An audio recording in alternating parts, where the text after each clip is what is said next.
어디 계신 주님께 우리 여기 모인 이유 우리만 모아. 할렐루야 할렐루야 할렐루야. 감사합니다. 오늘은 어제 말씀 이어서 축복의 통로라고 하는 제목으로 함께 이제 말씀을 또 보시게 될 건데, 어제 우리 미니 엄마 오랜만에 오셨는데, 목사님 하필 왜 오늘 말씀을 쪼개서 하세요? 다 끝내지 못하고 어제 오늘 이어서 오늘 못 오시거든요. 그래서 안타까워하시고 가셨는데, 동영상 보시라고 해. 자, 어제 말씀을 여러분 보세요. BC 주전 1050년에 사울이 이스라엘의 초대 왕으로 세워지게 될 때에 이스라엘의 영적 암흑의 시대가 있었는데, 그때에 스승이 두 사람이 등장이 됩니다. 엘리라고 하는 스승과 사무엘이라고 하는 스승이 등장이 돼요. 근데 엘리를 통해서는 아무런 영향력이 나타나지 않고 영적 암흑의 시대에서 전혀 회복되지 않고 벗어나지 않고 전혀 축복의 통로가 되지 못하는, 축복된 그 제사장 자리를 가지고 있지만 그 가정뿐만 아니라 그 자신 스스로가 전혀 그 역할을 감당하지 못하게 되는 그러한 상황에 이르게 되면서 가정적으로도 그렇고 국가적으로도 그렇고 엘리 제사장이 다스리던 그 시대에는 큰 위기를 맞게 되었더라. 그런데 하나님께서 그 시대에 사무엘을 보내셔서 사무엘을 통해 가지고 하나님께서 축복의 통로로 삼아주시면서 이스라엘에 놀라운 변화가 일어나게 되는 것이 오늘 우리가 이제 읽었던 본문의 내용입니다. 어떻게 이런 변화가 이제 시작되게 되었느냐? 사무엘이 미스바로 모든 이 백성들을 불러 모아서 거기에서 이제 회개 대각성 운동을 하게 되지. 그러면서부터 이제 하나님의 놀라우신 이 은혜가 축복의 통로를 통하여 펼쳐지게 되는데, 자, 세 가지가 이제 나타나게 됩니다. 첫째는 뭐냐면 하나님께서 보호하시는 은혜를 통하여 이 이스라엘 이 민족과 백성들을 다시 세워가십니다. 보호하시는 은혜, 이 놀라우신 하나님의 은혜가 저와 여러분의 삶의 자리에 차고 넘치기를 축원합니다. 아멘. 그 누가 우리를 보호해 줄 수 있겠느냐? 여러분, 사람의 힘으로 보호할 수 있는 힘과 능력이라고 하는 것은 한계가 있어요.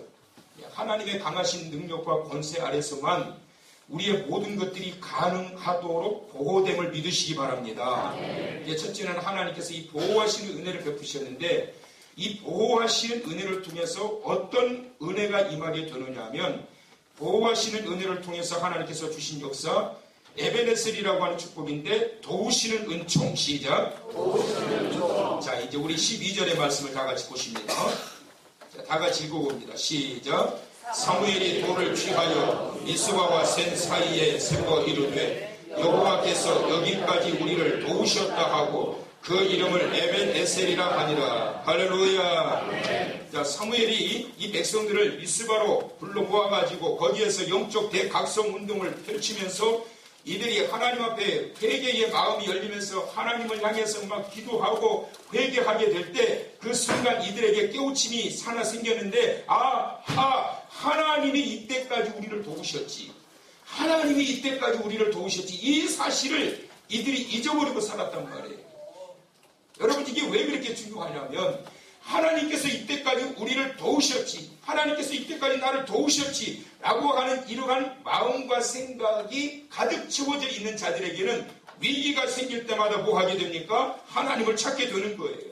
국가적인 위기나 개인적인 위기나 여러 가지 모든 사사로운 여러 가지 많은 일들이 생길 때마다 이때까지 나를 도우시는 하나님, 그렇기 때문에 나를 도우시는 하나님을 향하여 찾게 된단 말이에요. 그런데 이 백성들은 그 하나님을 잊어버린 거예요. 그래서 또 다른 신을 찾기 시작했고, 그래서 우상을 숭배하기 시작했던 거예요. 그 결과로 하나님의 진노가 그 땅에 임하게 된 거예요. 미스바 성회를 통해서 이들이 가장 먼저 깨우쳤던 것이 뭐냐면, 에베네세. 하나님이 여기까지 인도하셨구나. 할렐루야. 이걸 왜 우리가 잊어버리고 살았냐? 어디 내 힘으로 살았냐? 내 능력으로 살았냐? 내 노력으로 살았냐? 하나님이 여기까지 우리를 인도하셨기 때문에, 하나님이 도와주셨기 때문에 우리가 살게 된 것이지. 할렐루야. 이 사실을 미스바 성인을 통하여 그들이 발견하게 된 거예요. 사랑하는 성도 여러분, 부모도 의지할 것도 없고, 부모가 도와줘봐야 얼마나 도와주겠어요. 자식도 의지할 것도 없고, 세상 어떤 자도 의지할 것도 없어요. 모든 일들을 가능하게 하시는 그 하나님, 바로 전능하신 하나님, 그 하나님만을 의지하고 그분만이 나의 도움이심을 믿고 나아가는 자 되시길 축원합니다. 다윗은 일찍부터 이 사실을 알았어요. 자기의 주변에 대적자들도 많았지만 자기의 주변에 자기를 돕는 정말 좋은 그러한 친구들도 많았고 신하들도 많았고 충실들도 많았지만 다윗은 단 한 번도 그들을 의지하지 않습니다. 오로지 전능하신 하나님만, 나의 힘이 되신 여호와여, 내가 주님을 찬양합니다. 그는 나의 사랑이시며 나의 의지이시라. 할렐루야. 다윗이 발견하고 깨달았던 것은 하나님만이 나의 도움이시다. 이걸 철저하게 깨달았기 때문에 문제가 생길 때마다 여호와요, 여호와요, 하나님 앞에 무릎 꿇고 기도하는 자가 된 거예요. 40일 성회 기간을 통해서 이때까지 에베네셀 하나님, 여기까지 나를 도우셨던 하나님, 죽지 않도록 도우셨던 하나님, 무너지지 않도록 도우셨던 하나님, 실족하지 않도록 도우셨던 하나님, 앞으로도 지금도 도우실 줄 믿고 나아가는 자 되시길 축원합니다. 이것이 미스바 성에서 그들이 깨달았던 거예요. 왜 성도들이 무너지고 실족하고 시험 들어서 왜 멀리 하나님의 곁을 떠나게 되느냐? 도우시는 하나님의 은혜를 잊어버리기 때문에, 도우시는 하나님의 능력을 잊어버리기 때문에, 내 곁에서 항상 나와 함께 동행하시면서 나를 도와주시고 나를 지켜주시는 하나님이라고 하는 이 사실을 잊어버리기 때문에 방황하는 거고, 시험에 들고 기도하지 않고 신앙의 자리에서 멀리 떠나게 되는 거예요. 이 사실이 마음속 깊은 곳에 자리 잡게 된다면 다윗과 같이 그 첩첩성중에 쌓여있는 문제들 앞에서도 당황하지 않고, 여호와여, 나의 힘이 되신 여호와여, 나의 힘이 되신 여호와여, 주님을 찾고 기도할 때마다 하나님께서 그 모든 문제들을 풀어가시는 그 놀라운 경험을 했던 것처럼, 사랑하는 성도 여러분, 저와 여러분이 바로 그와 같이 해결해 가시고 풀어 가시고 회복시켜 가시는 그 놀라우신 은혜를 경험하며 살아가는 자 되시길 주의 이름으로 축원합니다. 바로 이렇게 하나님께서 보호해 가신다라고 하는 이 사실을 그들이 미스바 성회를 통하여 사무엘이 인도하는 이 성회를 통해 가지고 그들이 발견하게 된 거예요. 축복의 통로를 통해서는 이런 놀라운 깨달음이 생기게 되는 거예요. 또 하나 13절의 말씀을 보시면 다 같이 읽어봅니다. 시작. 이에 블레셋 사람들이 굴복하여 다시는 이스라엘 지역 안에 들어오지 못하였으며 여호와의 손이 사무엘이 사는 날 동안에 블레셋 사람을 막으시네. 할렐루야. 하나님이 어떻게 보호해 주셨느냐? 하나님께서 막아주심으로 보호하셨다. 시작. 막아주심으로 보호하셨다. 시작. 막아주심으로 보호하셨다. 할렐루야. 여호와의 손이 막아주셨어요. 여호와의 손이 막아주셨어요. 여호와의 손이 막아주셨어요. 그런데 여러분 그 시점을 잘 보세요. 미스바 성이 모여가지고 이제는 회개하고 하나님 앞에 바로 서야 됩니다. 이 축복의 통로였던 사무엘이 이 모든 백성들과 제단을 쌓아놓고 하나님 앞에 울면서 회개하면서 기도하는 이 은혜로운 자리에 그 순간에 블레셋이 쳐들어온 거예요.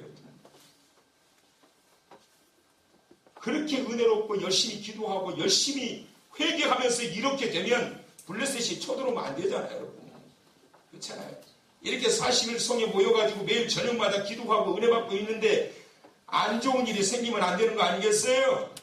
근데 이들이 완전히 회개하면서 하나님 앞에 온 힘을 다해서 온 산이 막 흔들릴 정도로 기도하고 있는 그때에 블레셋 사람들이 쳐들어오는 거예요. 어떻게 해야 될까요? 알고 보니나 성의 중지 다 같이 칼을 들라 창을 들라 저들과 싸우자 이러고 나오든지, 아니면 일단 여러분 피하십시오.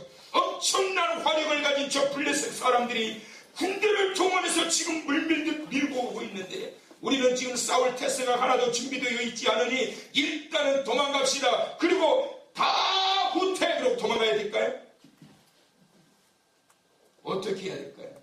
사무엘은 흔들리지 않습니다. 끝까지 하나님 앞에 하나님을 향하여 외쳐 부르짖고 기도하고 여호와여 끝까지 뒤에서 블레셋 사람들이 밀고 오거나 말거나 개의치 아니하고 하나님을 향하여 그들이 울면서 기도할 때 여호와의 손이 그들을 막으시네. 할렐루야. 여러분 어쩔 때는 그 위기를 당했을 때 진짜 믿음이 그때 검증되는 거예요. 좋을 때는 믿음이 좋은지 안 좋은지 몰라요. 다 좋아 보여요. 여러분 40일 얘기할 때 매일 저녁에 다 믿음이 좋은 것 같아. 언제 나타나게 되느냐? 그때는 바로 선악과 밑에 있을 때 나타나게 돼요.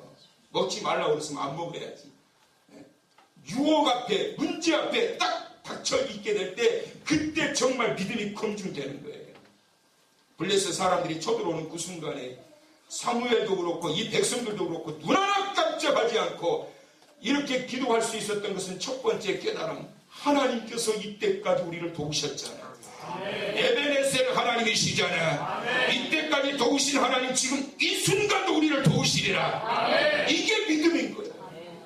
그래서 그들이 끔찍도 하지 않고 그 자리에서 여호와야 힘을 다해서 외쳐 부르짖을 때 그때 누가 나서시느냐? 여호와의 손이 그들을 막으시네. 이것이 하나님의 행하시는 일들이에요. 박선희 목사님이 여러분 우리나라의 그 훌륭하신 곽선희 목사님의 가정은 아무 문제가 없을 것 같으시지요? 곽선희 목사님이 어떤 말씀을 하시느냐면 이거는 제가 아주 친한 친구가 곽선희 목사님한테 직접 들은 이야기를 그 친구를 통해 가지고 제가 들은 이야기예요. 그러니까 굉장히 가깝게 들은 거잖아요. 식사 자리에서 그런 이야기를 하시더래요. 자기 아들이 그렇게 가출을 잘했대요. 툭하면 가출했대요. 어느 정도로 심하게 가출을 했냐면 교인들이 대부분 알 정도로. 그러면 가출하면 목사님한테 와가지고 그런데요. 목사님 그 누구 아무개 가출했다면서요. 또 가출했다면서요. 그러면 곽선희 목사님이 아무렇지도 않게 네 가출했어요. 좀 있으면 올 거예요. 항상 그랬대요. 가출했는데 좀 있으면 올 거예요. 근데 아니라다니까 좀 있으면 온대요. 또 어딜 가겠어요. 지가 가면 어딜 가겠어요. 근데 이 아들이 이제 미국으로 유학을 갔는데 이 곽선희 목사님이 미국에 가가지고 아들 유학가 있었기 때문에 아들을 만나기 위해서 갔는데 그 아들이 다니는 학교에 그 교수님이 곽선희 목사님을 찾아왔더랍니다. 찾아왔는데 곽선희 목사님을 만나자마자 그 앞에서 바로 무릎을 탁 꿇더래. 미국인인데 무릎을 탁 꿇더래요. 그러면서 뭐라고 그러냐면 곽선희 목사님이 당황하셨지요. 왜 그러시느냐. 근데 그분이 하시는 말씀이 제가 목사님 아들 아무개에게 물었습니다. 이 세상에서 누구를 가장 존경하느냐고. 그랬더니 그 아들이 추적하지 않고 이렇게 말했어요. 이 세상에서 제가 가장 존경하는 분은 저희 아버님 곽자, 선자, 희자 목사님입니다. 이 말이 너무 감동이 돼가지고 그렇게 그 말이 감동이 됐대요. 왜냐하면 그 교수님은 자신 농사를 잘못 지은 거예요. 그래가지고 곽선희 목사님 앞에 무릎을 꿇으면서 저는 자신 농사 잘못 지었는데 목사님은 어떻게 이렇게 자식을 잘 키우셨습니까? 그러니까 곽선희 목사님 껄껄껄껄 웃으시면서 여기 앉으시오. 소파에 앉으라고 그래가지고 그분이 곽선희 목사님 딱 한마디 해줬대요. 뭐라고 그랬냐면 그냥 하나님이 키우라고 냅두세요. 그냥 하나님한테 키우라고 냅두세요. 그리고 기도만 하세요. 그 말 한마디 했대요. 그랬더니 이 미국인 교수님이 그렇게 감동을 해가지고 돌아가더래요. 얼마나 이 곽선희 목사님의 아들이 고마운지 도대체 미국에서 생활을 어떻게 했길래 이 교수가 무릎까지 꿇고 와가지고 아들이 말했던 말을 나에게 전해줬을까. 그래가지고 아들한테 전화를 해서 그랬답니다. 아들아, 네가 이때까지 최고로 나한테 한 번 효도 한 번 했구나. 그러면서 그랬대요. 네가 나한테 처음 한 번 효도 한 번 했는데 앞으로 이제는 네 살고 싶은 대로 마음대로 살아라. 그랬대요. 그렇게 말했다고 해서 이 아들이 마음대로 살겠냐는 거예요. 내 힘으로 이 아들을 붙들고 어떻게 해보려고 해도 그게 그 뜻대로 되지 않는 거예요. 미국의 그 유명한 교수도 자식 농사 잘못 지어가지고 오죽하면 이 목사님에게 와가지고 무릎을 꿇고 왔겠냔 말이에요. 하나님이 도와주셔야 되는 거예요. 하나님이 막아주셔야 이길 수 있게 되는 거예요. 하나님이 도와주셔야 되는 거예요. 하나님이 막아주셔야 이길 수 있는 거예요. 이 문제 앞에 서 있을 때 이스라엘 백성들이 이때까지 하나님께서 우리를 도우셨다라고 하는 그 사실을 깨닫고 난 다음에 정말 큰 위기가 만났을 때 그들의 믿음의 진가가 나타나는 거예요. 거기에서 하나님이 역사하시는데 저는 이 장면이 너무 멋져요. 여호와의 손이 읽어보시면 여러분, 자 13절 이에 블레셋 사람들이 굴복하여 다시는 이스라엘 지역 안에 들어오지 못하였으며 여호와의 손이 사무엘이 사는 날 동안에 블레셋 사람을 막으시네. 나라서 합시다. 여호와의 손이 막으시네. 할렐루야. 언제 막았느냐? 그들이 잘못된 삶의 모든 자리를 다시 끊어버리고 회복하고 하나님 앞에 온전히 찾고 그분이 이때까지 도우셨다라고 하는 사실을 믿고 위기의 상황 속에서도 전혀 흔들리지 않고 그 능력의 하나님을 향하여 굽힘없이 기도하게 될 때 그때 여호와의 손이 그 모든 것을 막아주시고 도와주시고 지켜주시는 줄 믿으시기를 바랍니다. 그래서 여러분, 하나님은 바로 이와 같은 은혜와 사랑 가운데서 그 사랑하시는 성도들을 지켜주심으로 말미암아 은혜 가운데 살게 하셨는데 그 다음에 또 하나 14절의 말씀을 이제 봅니다. 블레셋 사람들이 이스라엘에게서 빼앗았던 성읍이 에브론부터 가드까지 이스라엘에게 회복되니 이스라엘이 그 사방 지역을 블레셋 사람들의 손에서 도로 찾았고, 따라서 합시다. 회복되니 도로 찾았고, 다시 한번 회복되니 도로 찾았고, 회복되어서 하나님이 다시 그 잃었던 것을 찾게 해주신 거예요. 회복의 은혜가 임하게 된 줄 믿으시기를 바랍니다. 이전에 잃어버렸던 것, 그들의 신앙이 다시 새로워지게 되고 회복되어지고 이제는 새로운 사실들, 잊어버렸던 사실들, 놓쳐버렸던 사실들을 다시 발견하고 깨닫고 하나님을 찾게 되었을 때 그 모든 대적자들을 막으실 뿐만 아니라 대적자들에게 빼앗겼던 그 모든 것들을 도로 찾아 그들에게 안겨주어서 회복되게 하신 걸 믿으시기 바랍니다. 이번 성령 기간 동안 우리 하나님께서 이제는 막아주실 줄 믿습니다. 고통을 주고 아픔을 주고 질병을 주고 눈물을 주고 고통을 주었던 이 슬픔을 주었던 모든 것들을 우리 하나님이 막아주셨어요. 그것 때문에 잃어버렸던 그것을 다시 찾게 해주실 줄 믿으시기 바랍니다. 가정의 사랑을 다시 찾게 해주실 줄 믿으시기 바랍니다. 잃었던 첫신앙을 찾게 해주실 줄 믿으시기 바랍니다. 누가 찾게 해주시느냐? 하나님이 찾게 해주시느냐? 언제 찾게 해주시느냐? 잃었던 우리의 신앙의 중심을 다시 하나님 앞에 표현하고 나아가게 될 때 그 원수들에게 빼앗겼던 그 모든 것들을 다시 찾아서 우리의 품 안에, 우리의 삶의 자리에, 우리의 가정 안에 턱하니 안겨주셔서 다시 회복의 은혜를 입게 하시는 줄을 믿으시기를 바랍니다. 자, 그를 통하여 이제 14절 하반절을 보세요. 도로 찾았고 이스라엘과 아모리 사람 사이에 따라서 평화가 있었더라. 평화가 있었더라. 여러분, 단지파와 이 아모리 사람들 사이에 얼마나 갈등이 많았고 싸움이 많았는지, 아모리 사람들이 얼마나 싸움을 잘했는지 단지파가 한때는 짜산 구석까지 막 밀려들 때가 있었단 말이에요. 그런데 하나님께서는 이제는 잃었던 것을 다시 찾게 해주심으로 말미암아 다시 회복되어 평화를 찾게 하였다. 이전에는 숨어서 살았지만 이제는 자유롭게 활보하면서 하나님이 주신 젖과 꿀이 흐르는 그 땅을 밟고 다니면서 누리게 하셨더라. 할렐루야. 잃었던 평화가 회복되길 축원합니다. 여러분의 마음속에 잃었던 평화가 회복되어서 눈물이 그쳐지게 되고 탄식이 그쳐지게 되고 한숨이 그쳐지게 되고 찬송과 감사로 고백되어지고 간증거리가 되시길 축원합니다. 잃었던 평화가 찾아와야 돼요. 우리 한반도에 잃었던 평화가 찾아와야 돼요.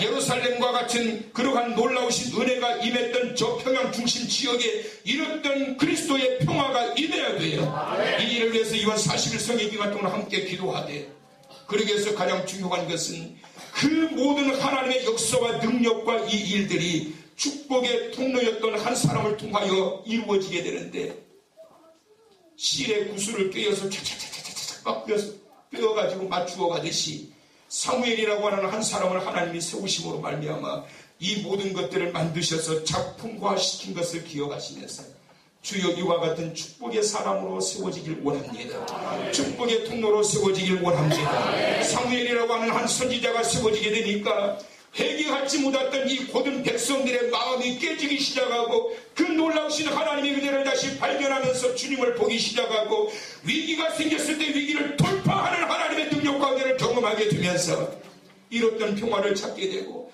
잃었던 그 모든 영적 자산, 육적 자산, 세상의 자산들도 다시 다 찾게 해주셨던 하나님의 은혜. 40일 소매에는 바로 이런 맛이 있어야 됩니다. 우리 이재 간사가 오늘 저녁에 찬양이도 어제도 찬양이도 있는데, 어제 저녁에 이제 교회 오면서 교회 일찍 와요. 찬양 준비하려고 오는데 허리를 제대로 펴지도 못하고 움켜쥐고 이러고 들어오더래요. 명치가 아파가지고 여기 아파가지고 그래가지고 목사님한테 기도받으러 가라고 그랬는데 이상하게 가보고 싶어가지고 갔더니 허리도 못 펴고 이러고 있는 거예요. 말도 제대로 못하고. 그래가지고 이리 와봐라. 만졌더니 만지지를 못하게 얼마나 아픈지 살짝만 만졌더니 그랬더니 제가 그랬어요. 우리 수민이한테 수민아 일단 너 좀 준비 좀 해야 될 것 같다 그랬더니 그 아픈 중에서도 이러면서 아니에요. 제가 그래도 할 거예요. 죽을 만큼 아프지는 않아요. 그러면서 그래도 하겠다는 거야. 이렇게 저렇게 이제 만져주고 제가 손이 약손입니다. 제 손이. 약방에서 일한 손은 아니지만 하나님의 은혜가 임한 약손이에요. 이렇게 기도하면서 만져주고 구석구석 만져주고 그리고 난 다음에 기도하자. 그리고 기도하고 그리고 난 다음에 방에 들어가서 좀 누워있어라. 한 30분 있다가 왔더니 멀쩡해가지고 앉아있어요. 괜찮냐? 목사님 괜찮아요. 어쩌려게 아무렇지도 않잖아요. 40일 성의 기간 동안에 여러분 순간순간 주위에 만져주시는 이 놀라우신 은혜로 회복되어지게 되고 잃었던 것들도 다시 찾게 되어서 하나님과의 깊은 영적인 소통과 교제가 이루어짐으로 말미암아 가정의 삶의 자리에 여러분의 마음 중심에 하나님께서 채워주시는 그 평화가 가득한 축복의 통로로 쓰임받게 되기를 주님의 이름으로 축원합니다. 축원합니다.